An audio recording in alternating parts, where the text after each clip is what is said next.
and welcome to Lunch with Juhl. I help solopreneurs and creatives to show up big and connect with your people. Today we're going to talk about branding and specifically where to start because branding is it's such a huge topic. There's a lot of information out there around it, and most solopreneurs don't really get it, and it's something where it's challenging because it's kind of like soul searching for your business. And if you've done any of that, it's challenging to really kind of dig deep and figure out what you're about.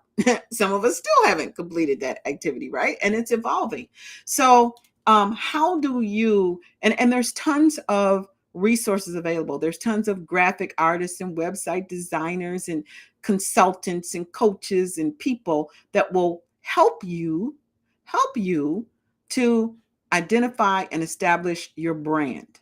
Okay. So the first thing I want to share is that branding, the first kind of your first pass as an entrepreneur with branding, you're going to be like, oh, okay, I need a logo.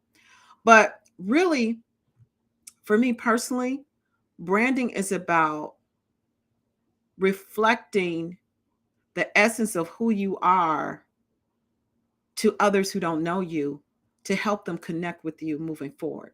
So it's a little challenging to do because when you first start, you just say, okay, I need to find, we talk about target audience, and you may hear people say, oh, well, who's your target audience, or who are you speaking to?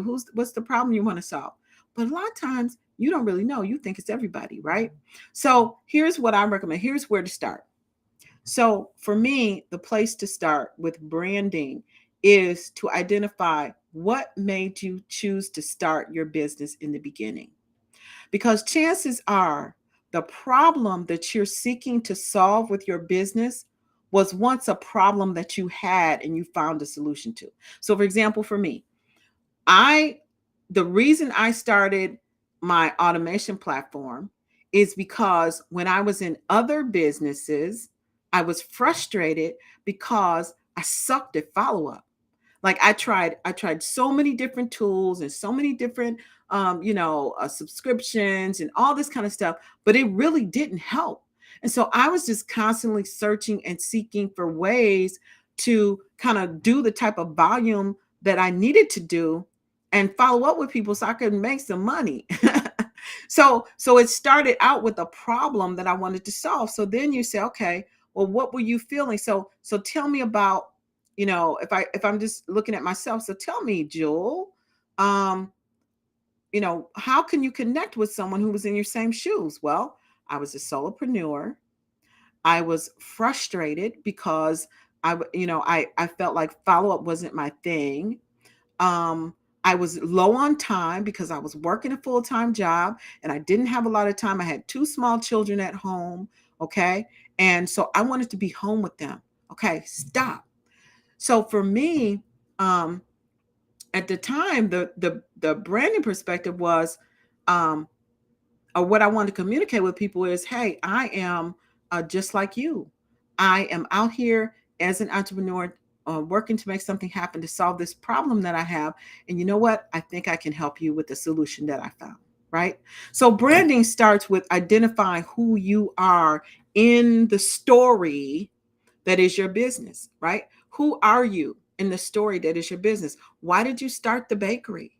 What is it about it that warms your heart? Oh, you know what? My grandmother gave me this recipe and it was so good. And I can remember, those times at holiday times, the whole house just smelled like baked goods. And oh my goodness, it was just so warming to me. So now branding, people can connect with warmth and the feeling of comfort, right? So then you when you're looking at that, that's what you want people to feel and associate with you. So now that you say, oh, it's warmth. For me, it was time saving and efficiency. So I want, maybe I want something that says, oh my gosh, if I could clone myself, can somebody please put some pixie dust out there so I can, clone myself and get these things done? And I have pixie dust and stars on my background, right? I didn't think about it, but so then when you go to create your website, your assets and things like that, you're going to have more of, in our bakery example, you're going to have a warmth about it. You're going to use warm colors. You're going to reflect stories. You might have some pictures of some older, kitchens and stuff like that, because now you're creating a brand that is about warmth, and you want to be connected, you and your business, with warmth, or me and my business with time saving, efficiency, getting things done that seem impossible. That's where you start. That's where you start. Now, beyond that, there are tons of different people out there that will help you. The only caution I have, if you're going out for web design or anything like that, remember that your website is more than just what it looks like. Your website needs to serve a function. Okay. So I went to a website today, and it was, there was beautiful imagery and all that kind of stuff. But when I looked at it, I didn't know what they did. I didn't know how they could help me. I just went, "Ooh, that's really nice." They didn't. I wasn't compelled to do anything. So make sure that when you're having someone do a website for you, or some type of website design, that it's functional. Okay, it's functional, not just pretty, not just videos and all that kind of stuff. No, no, no. It needs to serve a function. So I got a little bit off topic. The topic for today was where to start with branding yourself. And the suggestion is that you start with yourself, and you start with your story. And what is it about your experience that compelled you to do the business that you're in? And now, how can you translate that feeling that moved you into something where people can connect with you, whether it's via a logo and a subsequent website and the way you communicate them? Because, branding goes through, it's not just a website, it's not just a logo. It goes through all the messaging that you do, any emails that you send out. This is why it's a little bit challenging sometimes to find someone else to do your social media, because you have to train them to have your voice and your perspective, so that when they're responding on your behalf, it sounds like you, right? So anyway, I hope this has been helpful for you, and helping you to know where to start when it comes to branding your business. And if it's helpful for you, then definitely share this video. I love it when people share these videos, because I'm here to help. And I will see you next time on Lunch with Juhl. Bye for now.